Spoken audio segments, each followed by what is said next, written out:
समधी जी, दहेज के सामान की पर्ची पर साइन कर दीजिए। अरे अभी तक तुम लोगों ने दहेज का सामान गाड़ी में चढ़ाया नहीं। बिटिया की विदाई का वक्त हो गया है, थोड़ा जल्दी करो और सारा सामान सावधानी से चढ़ाना, देखो कोई टूट फूट ना हो जाए। आलोक जी अपनी बेटों से बोल रहे थे। आज उनकी बिटिया मोनिका की शादी थी और अब विदाई का समय हो रहा था, पर उससे पहले दहेज का सामान गाड़ी में भी चढ़ाना तो अपने बेटे को निर्देश दे रहे थे। इतने में आलोक जी के जीजा जी उनके पास आए और बोले, अरे आलोक, अभी यहाँ क्या कर रहा है? बेटी की विदाई का वक्त हो गया है और तुम यहाँ खड़े हो। बस जीजा जी, मैं अभी आया। दहेज का सामान गाड़ी में चढ़ाना है, सोचा बच्चों को समझा दूँ। अरे बच्चे सब कर लेंगे, अब तुम चलो। समधियों को तिलक कर विदा करो, वो लोग भी तुम्हारा इंतजार कर रहे हैं कि तुम आओ तो तुम्हारे सामने ही पंडले। दूल्हे के परिवार की तरफ से दुल्हन के लिए शादी में लाए गए सोने चांदी के गहने, कपड़े, सूखे मेवे आदि जो एक बक्से में रख कर लाया जाता है का सामान खोल सके। अरे हाँ, चलिए साथ ही चलते हैं, कहकर आलोक जी अपने जिया जी के साथ ही चल दिए। देखा तो समधी जी, प्रकाश और उनके सभी रिश्तेदार आलोक जी का इंतजार कर रहे थे। आलोक जी को देखते ही बोले, अरे समधी जी, कहाँ चले गए थे? कब से आपका इंतजार कर रहे थे। अब पंडले का सामान खोल दिया जाए तो अच्छा है। आखिर हम कब से बक्से की रखवाली कर रहे हैं। दूल्हे की फूफा जी ने कहा, बस समधी जी, बेटी की शादी है तो सोचा कि देख ले कि लड़के सही से काम कर रहे हैं या नहीं। आखिर दहेज का सामान भी तो सही सलामत आपके द्वार पर पहुंचाना है। अरे समधी जी, मना किया था हमने आपसे कि हमें दहेज नहीं चाहिए, पर आप है कि माने ही नहीं।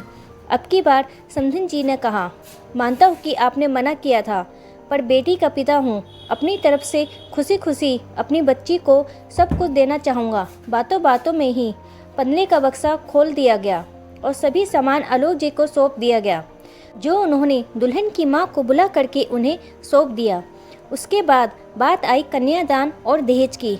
आलोक जी ने कन्यादान में आए हुए गहनों की एक पर्ची, साथ ही साथ उन्होंने क्या क्या गहने चढ़ाए हैं और दहेज में क्या क्या सामान दिया है, उसकी पर्ची बना के समधन संगीता जी को सौंप दिया। साथ ही गहने और नगद भी संगीता जी को सौंप दिए।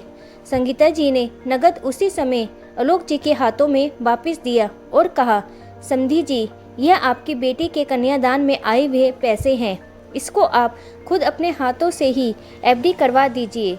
आपकी बच्ची के पैसे हैं, उसी के काम आएंगे और आपकी तरफ से उसके लिए आशीर्वाद भी हो जाएगा।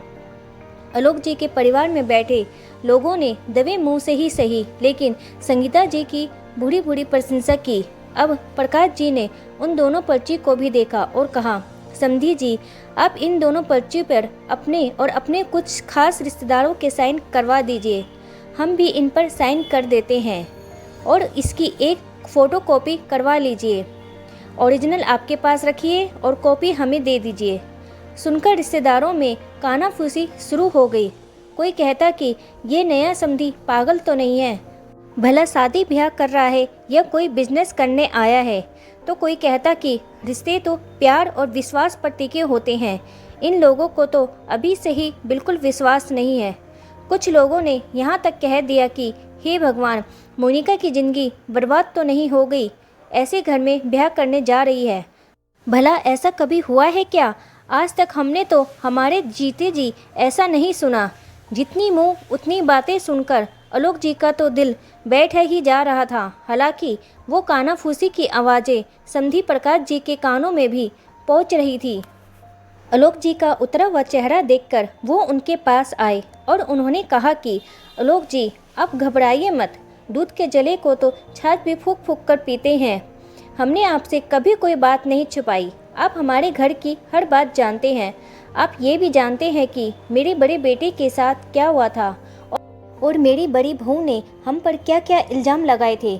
माना के रिश्ते विश्वास की नींव पर टिके होते हैं, लेकिन जब धाराशाही होती है ना, तो इज्जत के साथ साथ दिल और दिमाग के भी चितरे कर देते हैं। और जो इल्ज़ामों के ऊपर इल्ज़ाम लगते हैं, वो हर कोई उन्हें बर्दाश्त नहीं कर पाता। मैं बहुत खुशकिस्मत हूँ कि मेरा परिवार इससे उभर पाया है। और उसमें सबसे बड़ा सपोर्ट आपने खुद किया था। आप ही तो वकील थे मेरे बेटे के, और ये सजेशन आप ही ने ही दिया था मुझे जब पहली बार मैं आपके पास अपने बेटे का केस लेकर आया था। याद है ना आपको?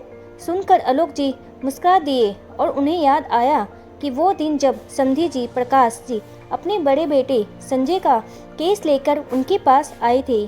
संजय की पत्नी सुहानी संजय के साथ रहना नहीं चाहती थी और तलाक के नाम पर ज़्यादा से ज़्यादा पैसे ऐंठने के चक्कर में संजय और उसके परिवार पर इल्ज़ाम लगाए जा रही थी।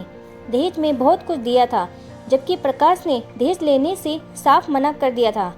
शादी कोरोना काल में हुई थी, इस कारण से वीडियो नहीं बन पाया था। दुख तो इस बात का था कि सुहानी के माता पिता भी उसका पूरा साथ दे रहे थे। कभी कहते कि हमने खूब सारे सोने के गहने चढ़ाए थे, सब कुछ इसके सास ससुर ने रख लिए, तो कभी कहते कि हमने कार के लिए पैसे दिए थे। आए दिन इल्ज़ाम लगने से प्रकाश जी और उनके परिवार वाले बहुत परेशान हो चुके थे। प्रकाश जी की पत्नी तो काफ़ी दिनों तक बीमार भी रही थी। आलोक जी वकील थे तो उनका केस आलोक जी ने ही देखा था। वकील होने के नाते इतना तो उन्हें समझ आ ही गया था कि प्रकाश जी झूठ नहीं बोल रहे और काफ़ी सिद्धांतवादी हैं। वो तो सुहानी के रिश्तेदारों ने ही उसके खिलाफ गवाही दे दी, इस कारण से केस सस्ते में निपट गया। उसी दौरान वे प्रकाश जी के छोटे बेटे सुने से मिले और उन्हें अपनी बेटी मोनिका के लिए सुने पसंद आ गया। खैर ये सब याद आने के बाद उन्होंने पर्ची लेकर उस पर साइन कर दिए। सब लोग हैरानी से आलोक जी की तरफ देख रहे थे, जो अपनी नई समधी का समर्थन कर रहे थे, पर किसी ने कुछ नहीं कहा। आलोक जी के कुछ खास रिश्तेदारों ने प्रकाश जी और उनके कुछ खास रिश्तेदारों ने पर्चियों पर साइन किए। फिर उनकी फ़ोटो कॉपी कराकर फ़ोटो कॉपी प्रकाश जी को दे दी और ओरिजिनल अपने पास रख ली। देर बाद ही मोनिका की विदाई भी हो गई। दोस्तों, मुझे नहीं पता कि प्रकाश जी का ये फैसला सही था या गलत। पहली चीज़ तो दहेज लेना ही गलत होता है, पर रीत इतनी जल्दी समाज से हटने वाली नहीं है। पर आज की स्थिति को देखते हुए आलोक जी और प्रकाश जी का फैसला बिल्कुल सही लगा। ठीक है, सिक्के के दो पहलू होते हैं, शायद आपकी कुछ और ही सोच हो। तो दोस्तों, आपकी इस बारे में क्या राय है, प्लीज़ कमेंट बॉक्स में ज़रूर बताएं। और अगर आपको वीडियो पसंद आई है तो प्लीज़ चैनल को लाइक करें, सब्सक्राइब करें और शेयर करें। वीडियो देखने के लिए आपका धन्यवाद।